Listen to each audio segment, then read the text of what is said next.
This compartment was repaired recently.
These envelopes contain dispatches of police and judicial cases.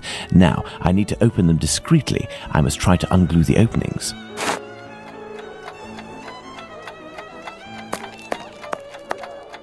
Water.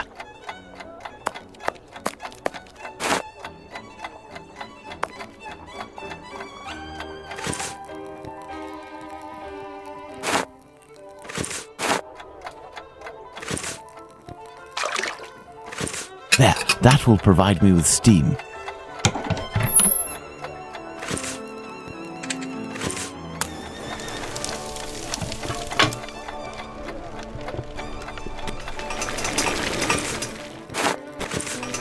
Open, and it looks like I'm in luck. This envelope contains precious information.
The information excludes the murder of the first woman, Miss Smith.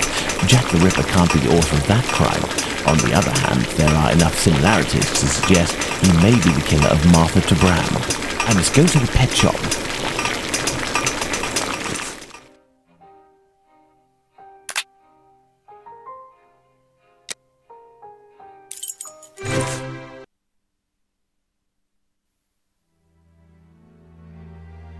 I must go to the pet shop. Closed until further notice. Abraham isn't there. No luck.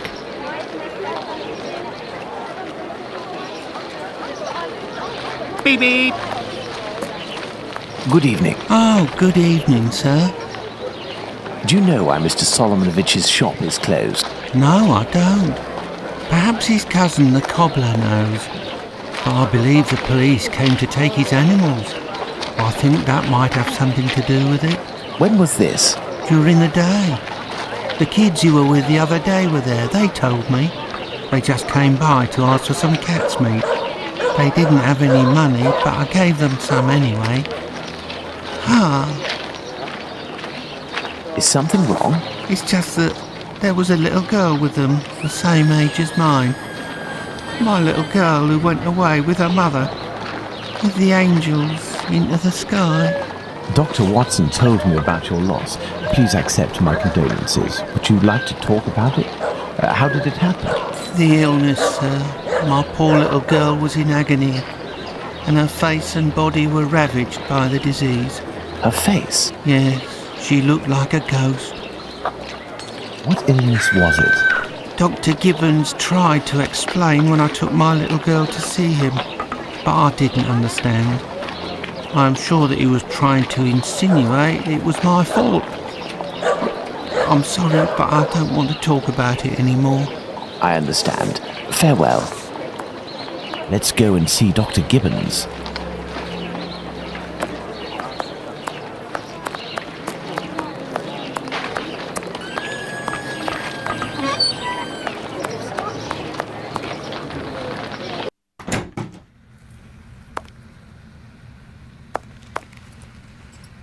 Hello, Doctor. Do you remember me? I'm Sherlock Holmes, Dr. Watson's friend.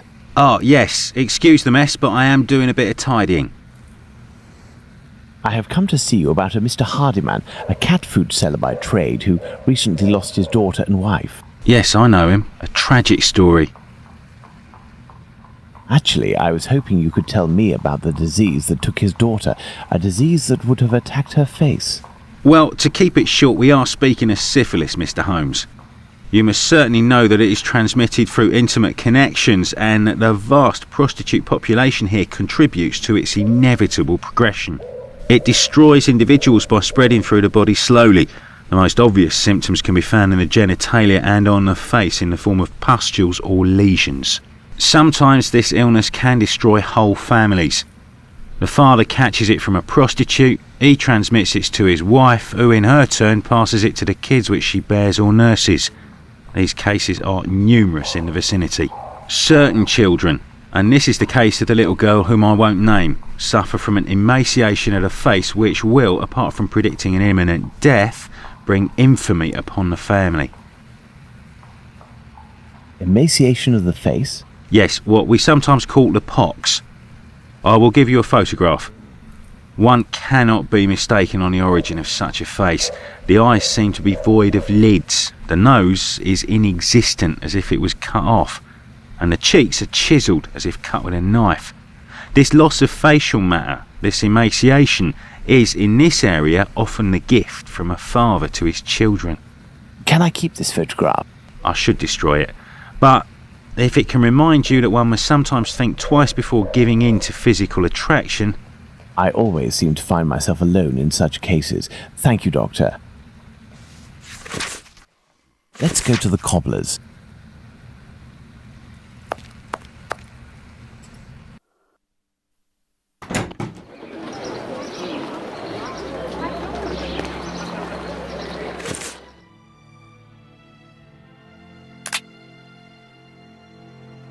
Let's go to the cobbler's. Closed until further notice. Abraham isn't there. No luck.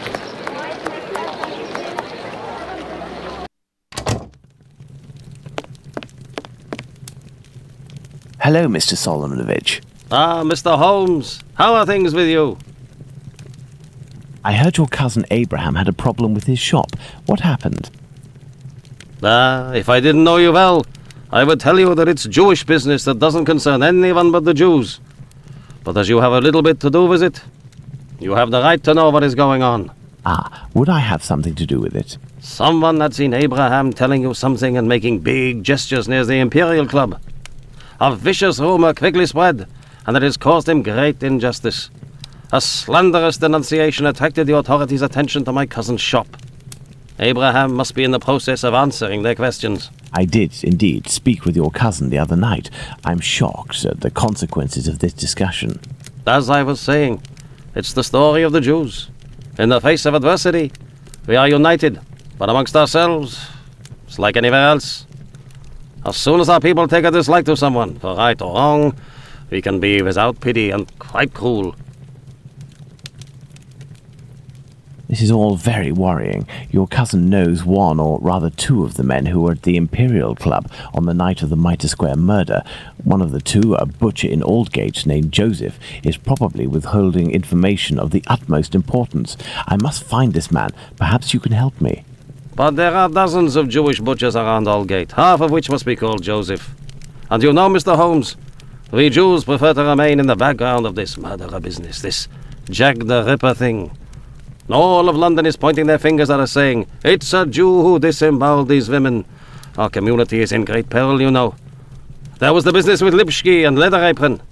I will see what I can do, but I don't promise anything. I'd be extremely grateful to you. Very well. We may meet again, Mr. Solomonovich. You are most welcome, Mr. Holmes. I've paced up and down Whitechapel enough. I should return to Baker Street in order to reflect on the new facts that I have discovered.